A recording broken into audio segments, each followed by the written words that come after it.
Assalamualaikum, salam sejahtera untuk kita semua. Baiklah, materi praktikum hari ini yaitu identifikasi alat perkembangbiakan gulma.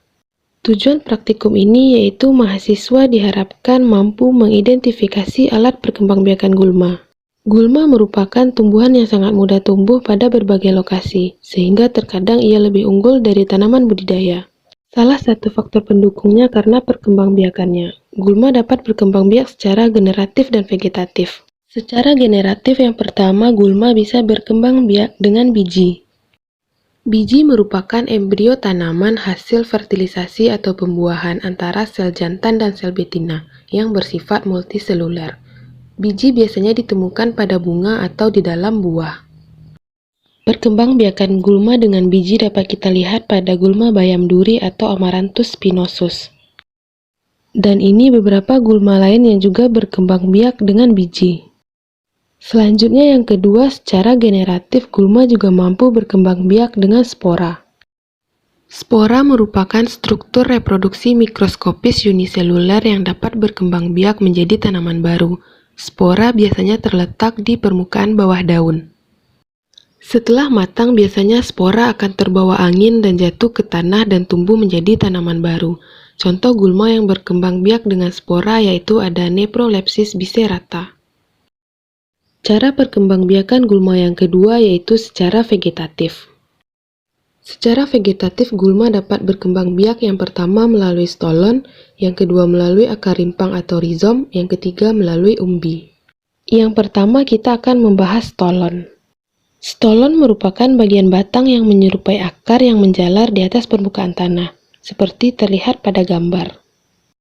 Beberapa contoh gulma yang berkembang biak dengan stolon. Yang pertama ada Paspalum conjugatum, yang kedua ada Cynodon-dactylon, dan yang ketiga ada Centella asiatica atau pegagan. Nah, yang kedua kita akan masuk ke perkembangbiakan gulma dengan rimpang atau rizom. Rimpang merupakan modifikasi batang yang tumbuh menjalar di bawah permukaan tanah dan dapat menghasilkan tunas dan akar baru dari ruasnya. Contoh gulma yang berkembang biak dengan rizom yaitu ada ilalang atau Imperata ciliandrica. Secara vegetatif yang ketiga yaitu perkembangbiakan dengan umbi. Umbi merupakan pembengkakan dari batang atau akar yang digunakan sebagai tempat penyimpanan makanan. Pada umbi dapat muncul beberapa mata tunas yang dapat tumbuh menjadi tanaman baru. Gulma dari golongan teki-tekian merupakan gulma yang berkembang biak dengan umbi.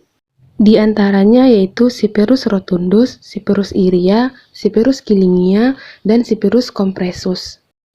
Selanjutnya kita akan masuk kepada pelaksanaan praktikum.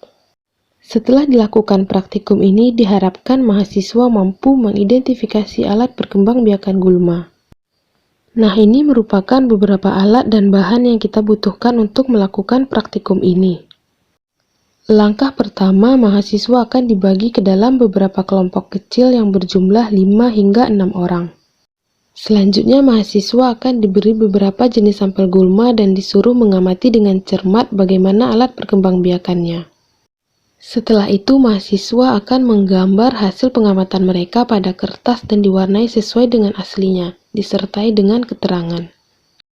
Hasil pengamatan tersebut ditulis pada tabel pengamatan seperti pada contoh, yang berisi keterangan, spesies, dan juga alat perkembangbiakannya.